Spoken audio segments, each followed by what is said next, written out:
AJ Raval, emotional na inamin na 5 anak. Narito ang buong detalye.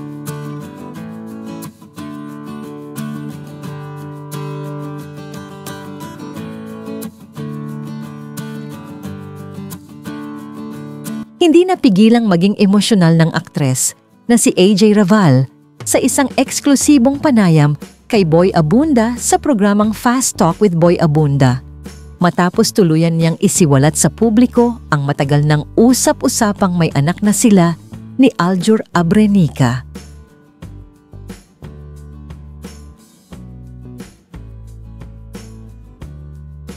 Sa unang pagkakataon, diretsahan at walang paligoy-ligoy na inamin ni AJ ang katotohanan.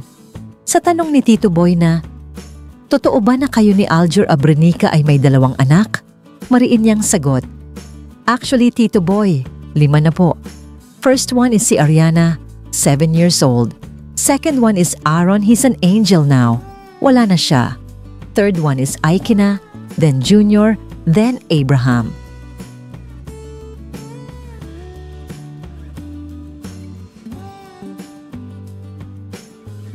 Habang binabanggit niya ang mga pangalan ng kanyang mga anak, kapansin-pansin ang pag-angat ng emosyon sa kanyang tinig. Naluha si AJ nang banggitin ang kanyang ikalawang anak na si Aaron, na pumanaw na umano. Ayon sa kanya, siya ang aking anghel ngayon.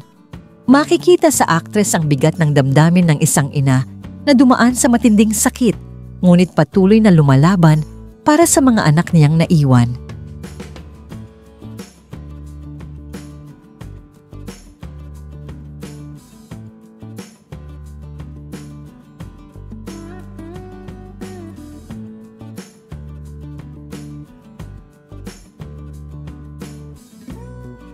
Nilinaw ni Boy Abunda sa naturang panayam na 3 sa 5 anak ni AJ ay kay Aljur Abrenica, ang aktor na naging sentro ng mga balita simula nang mapabalitang naghiwalay sila ng dating asawa niyang si Kylie Padilla. Sa pagbubunyag na ito, tila tinuldukan na ni AJ Raval ang mga tao ng espekulasyon at tsismis tungkol sa kanyang buhay bilang ina at sa kanyang relasyon kay Aljur.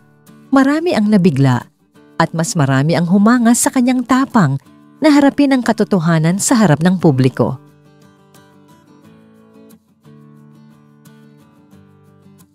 Si AJ Raval ay anak ng veteran action star na si Jeric Raval.